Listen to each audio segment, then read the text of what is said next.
Fifth grade novelists constructing their latest stories, a few faculty members taking the plunge, some exciting sports news, and much more all coming up.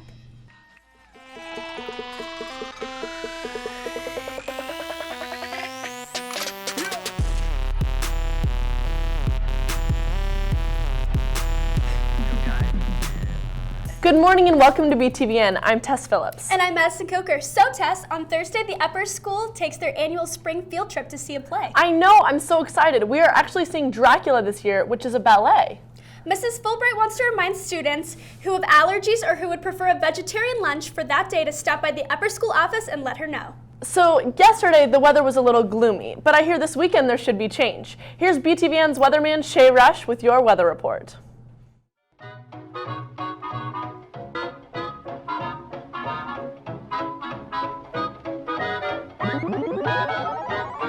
Look, my squad half man Trill, half Mandela. My band about 70 strong, just like fella. Yeah, Park Melly, Mel, Park Van Helen, and we represent. Hi, I'm Shay Rush here in the Btvn Weather Studio. Remember when Groundhog Punxsutawney Phil saw his shadow and predicted 6 more weeks of winter? Well, he wasn't kidding. Temperatures will sneak back into the 60s today, but sadly, they will drop again by Sunday. Let's take a look at our extended week forecast. Today, it'll reach 60 with mostly sunny skies. And on Saturday, a high of 45 degrees, partly cloudy skies. And on Sunday, a high of 43, mostly cloudy. And on Monday, a 30% chance of snow. You'll probably see some flakes, but nothing too much more. And on Tuesday, the low will reach about 12 degrees and we'll see partly cloudy skies. Wednesday, it'll be a beautiful blue day, but the low will be 8 degrees. And on Thursday, expect some flakes, but nothing to cause a snow day. I'm Shay Rush. That was your weekly weather report. Now back to you guys in the studio. Thanks, Shay. Speaking of cold weather, I hear some of our faculty recently participated in a polar plunge. Mr. Nelson, Mr. Johnson, and Mr. AB dressed up as minions. Madison, is this true? That is true, Tess. And the words of Mr. Todd Nelson, our assistant head of the lower school, there are lots of reasons we do the polar plunge each year.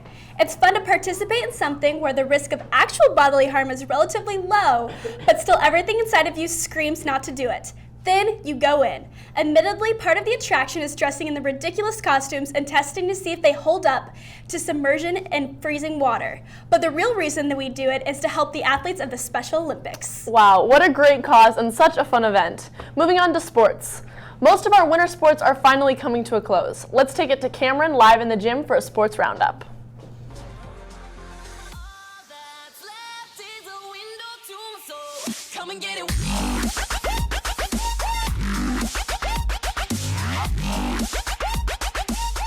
Thanks, guys. Basketball competed in the Midway tournament last week. Girls basketball defeated Lone Jack Wednesday 58-47. They play 6th overall in the tournament. But boys basketball also competed at the Midway tournament. They defeated Crestridge 63-25 on Monday, and in the semifinals on Thursday defeated Lone Jack 73-30. They played in the championship game Saturday and came out victorious by over 30 points. Girls and boys basketball both have their final game of their regular season tonight at Maranatha Academy.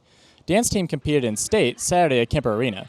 They play 2nd in hip-hop and 4th in dance. Led by seniors Natalie Dockhorn and Kelsey Thorpe, they worked hard on their routine all season, and the results showed a great effort by the team and reflected a successful season. With this, Madeline Vesquez received the Academic All-State Team Achievement Award. Congratulations, girls. Back to you guys in the studio. So Cameron, how would you wrap up this winter sports season? Well, I would say it was an extremely successful season. All of our teams have done even more outstanding than past years. I would say good luck to the basketball teams at districts. We hope to hear good news from that. Thanks, Cameron.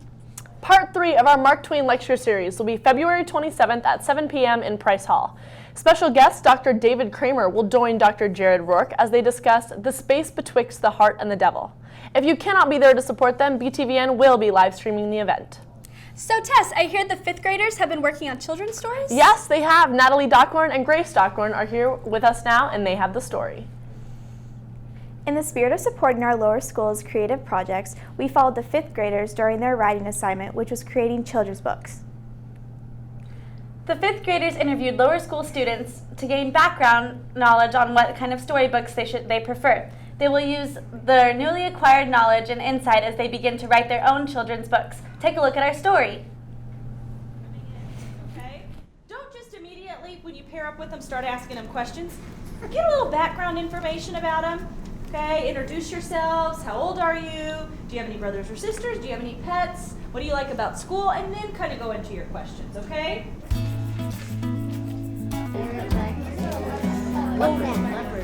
In fifth grade writing class, we have been working on writing children's books.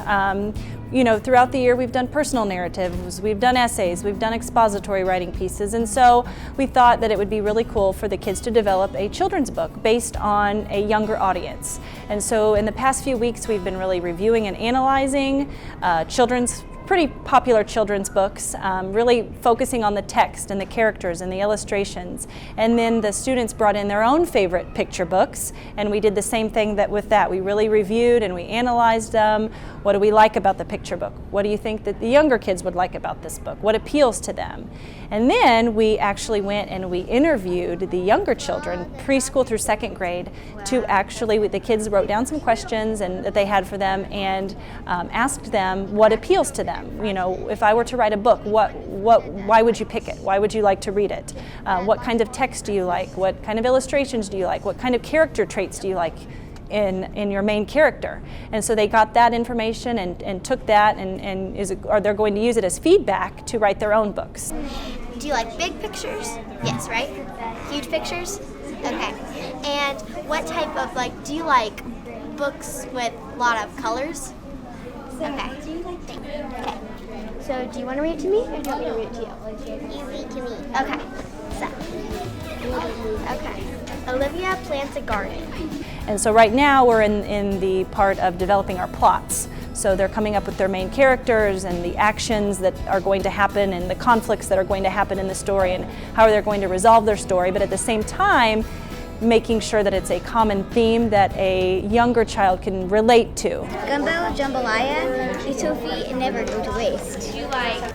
So what we did is we interviewed the preschoolers, the first graders, and the second graders, and I got a preschooler and I got a first grader, and I got to ask them some questions about what they like about picture books and how it makes them feel, and they gave me some really helpful feedback to make my plot. And do you like lots of text or lots of pictures? Lots of both. Both, yeah. Some of the things that they've come up with, you just wonder why an author has never come up with that idea before, and it's so neat to see, and the kid they're having a ball with it, and I can see some future authors, children's authors in this class for sure, because some of the plots that they've come up with are very, very entertaining. I think it's going to make me a better writer because I can learn how to write in a wide variety for more people. This made me a better writer because I've never really thought of children's books, but once I really thought of them and thought of how I should write them, it really interested me and how kids like to read them. And so they don't really look at the text, but they like the pictures a lot, and they like the story plots. I know the information I got from the kids helps me know how to write things that younger kids like and that will appeal to them. And do you like animal characters or people characters? I like animal characters a lot. Do you like big or small words? Big. They're having a ball with it. It's a lot of fun to see the type of plot that they're developing and the descriptive words that they're using and making sure that a younger child will enjoy the book as well. So we're having a great time. The little ones sure are adorable, and the fifth graders sounded like they had some pretty good ideas. Do you guys have any updates on their stories? Yes, the fifth grade students have begun writing and illustrating their stories and are halfway through with the process. It's pretty cool. They're using an app on the iPad called Book Creator. That's right. They are scheduled to have their stories completed before spring break, and we hope to have a couple of them on our show so they can share their stories with us. We'll keep you updated on their progress, so be sure to stay tuned to Btvn. Thanks, girls. Moving on to some volunteer opportunities. The upper school play needs volunteers to be ushers and work concessions. The dates are Friday, February 28th through Sunday, March 1st. Sign up in Ms. Zimmerman's room if you are interested. Bridging the Gap's Kansas City Wildlands program is hosting the annual Long Johns and Loppers Workday Saturday, February 22nd. Kid volunteers must be at least 11 years old with parent supervision, or 16-year-olds can volunteer alone with parent signature on a waiver. Advanced registration is required for all of our volunteers, and email a volunteer at bridgingthegap.org if you're interested. Volunteers are also needed for the 2 auction events. The children's auction will take place on Friday, February 21st from 5 p.m. until 8 p.m. Volunteers must be available by 4:30 p.m. and must be able to work the entire time. The adult auction will take place on Saturday, March 8th from 5:30 until 9:30. Volunteers must be available by 5 o'clock and again must be able to work the entire time. Duties for both auctions will include manning the bidding tables, helping with paperwork, running the games for the children's auction, helping with food service and cleanup. Please sign up on the sheet in Ms. Zimmerman's room with your name, cell phone number, and email address, or contact Mrs. Callagher at lori.callagher@barstowschool.org. We want to end our show today with a funny segment produced by Shanley Leonard and Abby Krause. Have a great day, Barstow. Here's You Tweeted That. You tweeted that? I'm at Jonathan Butch 12. And I'm at Shay Rush 4. And we're doing a session of tweets that should not be tweeted. Part 2. Part 2. Who's making homemade fried chicken? This girl!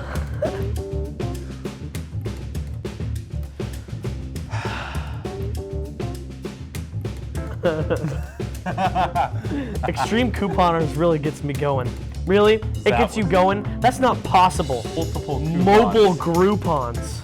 You show up, scan. Groupon. That's not good. Okay, we're good. We're good. That feeling when you feel nothing. I feel something right now. Yeah, I felt think the we have a connection. connection. Felt it. You want to get a selfie? Let's do a selfie, bro. Oh, yeah. Ooh, slide up. Oh, yeah. Their face. Tina Fey is my spirit animal. Spirit animal? What's that supposed to mean?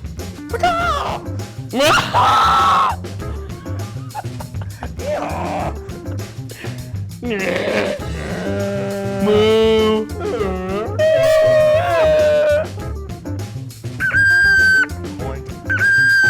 Oink.